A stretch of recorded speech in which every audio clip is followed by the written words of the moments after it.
నా పేరు భానుమతి. నేను జ్యోతిషంలో పిహెచ్డి చేశాను. భూకంపాల మీద చేశాను. ఈరోజు మన విషయం వచ్చేసి పంచాంగ శ్రవణం. అసలు మొట్టమొదటిగా అందరూ తెలిసిన విషయము, కానీ నేను చెప్పటం నా ధర్మంగా చెప్తున్నాను. పంచాంగ శ్రవణం ఎందుకు చేయాలి అంటే, ఇక్కడ మనం త్రిదేశ శ్రీకరం ప్రోక్తం వారం ఆయుష్యవర్ధనం నక్షత్రం హరతే పాపం యోగో రోగ నివారణం కరణం కార్యసిద్ధిశ్చ పంచాంగ ఫలం ఉత్తమం. అంటే ఏంటి?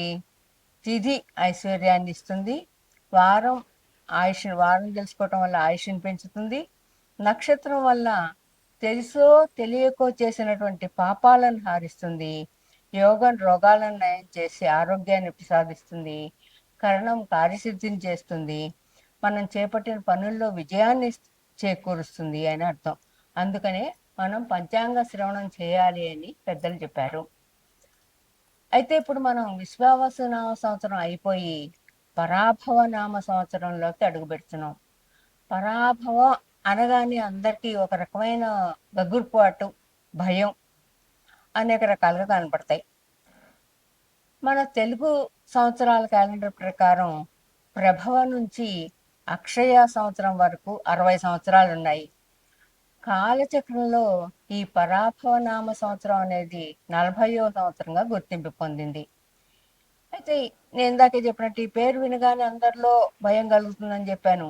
ఎందుకంటే ఈ పరాభవం అనే మాటకి అర్థం ఓటమి, అపజయం, అవమానం అనే అర్థాలు ఉన్నాయి.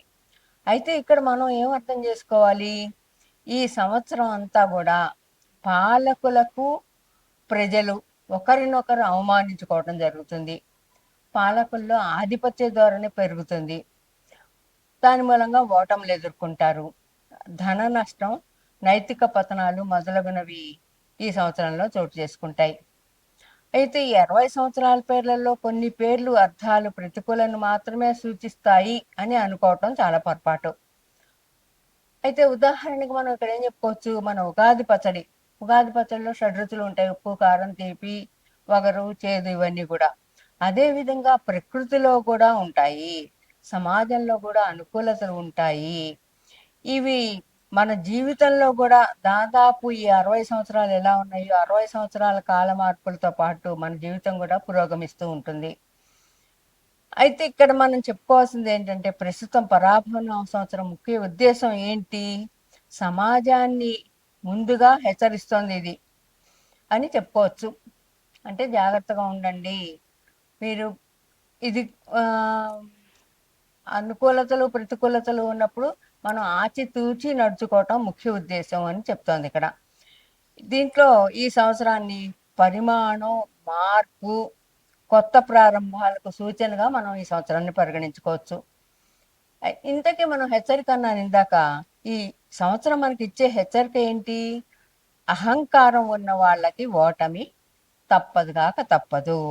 అదేవిధంగా వినయ విధేయతలతో ఉండే వాళ్ళకి ఉన్నత స్థానాన్ని చేరుకుంటారు వాళ్ళు అని చెప్పడం ఈ కొత్త సంవత్సరం యొక్క ప్రథమ ఫలితం, ప్రథమ లక్షణం అని కూడా మనం చెప్పుకోవచ్చు.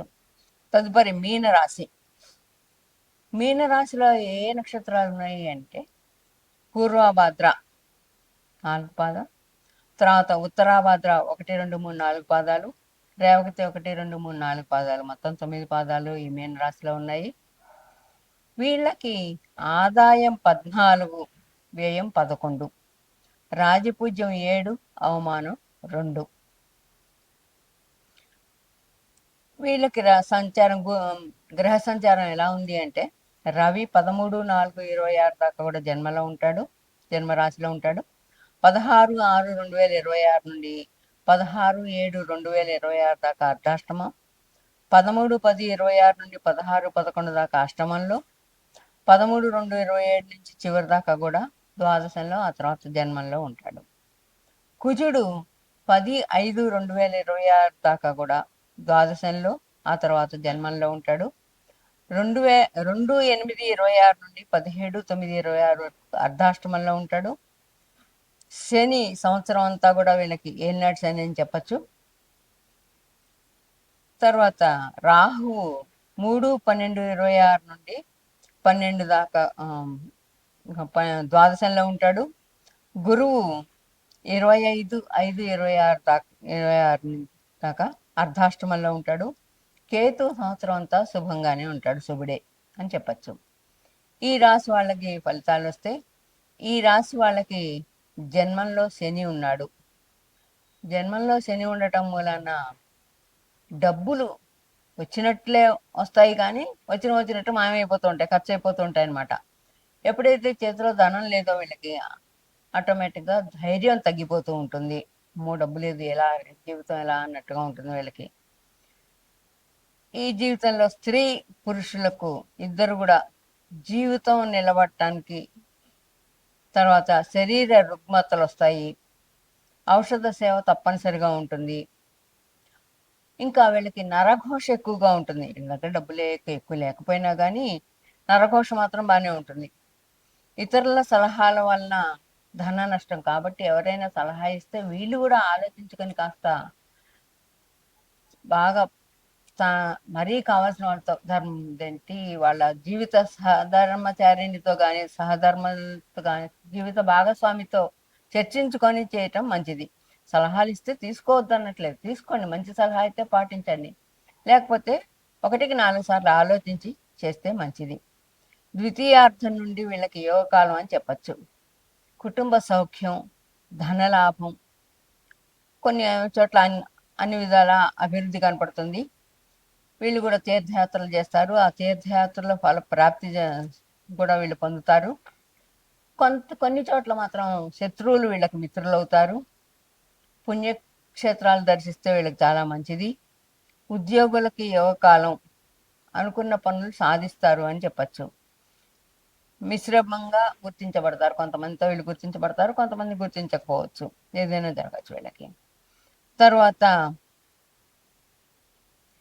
ఇంక్రిమెంట్స్ వస్తాయి వీళ్ళకి ఉద్యోగపరంగా. తర్వాత కాంట్రాక్ట్ వాళ్ళు పర్మనెంట్, కాంట్రాక్ట్ జాబుల్లో ఉన్న వాళ్ళు కానీ వాళ్ళకి పర్మనెంట్ అవుతాయి సూచనలు కనపడుతున్నాయి. ఏ సూచనలు ఉన్నాయి? రాజకీయ నాయకులకి మంచి కాలం అనే చెప్పచ్చు. అదేవిధంగా కళాకారులకు కూడా అనుకూల సమయం అని చెప్పచ్చు. వ్యాపారస్తులకు కూడా యోగకాలమే. విద్యార్థులకు కూడా వాళ్ళ సమయం బాగుంది. కానీ ఇవన్నీ బాగున్నాయి, బాగుండాలి అనుకుంటే కొన్ని పరిహారాలు మాత్రం తప్పవు. ఇది మనం ఇందాక చెప్పినట్టే శనివారం, మంగళవారం నియమాలు పాటించటం, రుద్రాభిషేకం చేయటం, తర్వాత ప్రదక్షిణాలు, ఈ ఆంజనేయ స్వామికి, తర్వాత వెంకటేశ్వర స్వామికి ప్రదక్షిణాలు చేయటం మంచిది. తరువాత సూర్యుడికి జపం చేసుకుంటే కూడా వీళ్ళకి మంచిది అని మనం చెప్పచ్చు. నమస్కారం, ధన్యవాదాలు.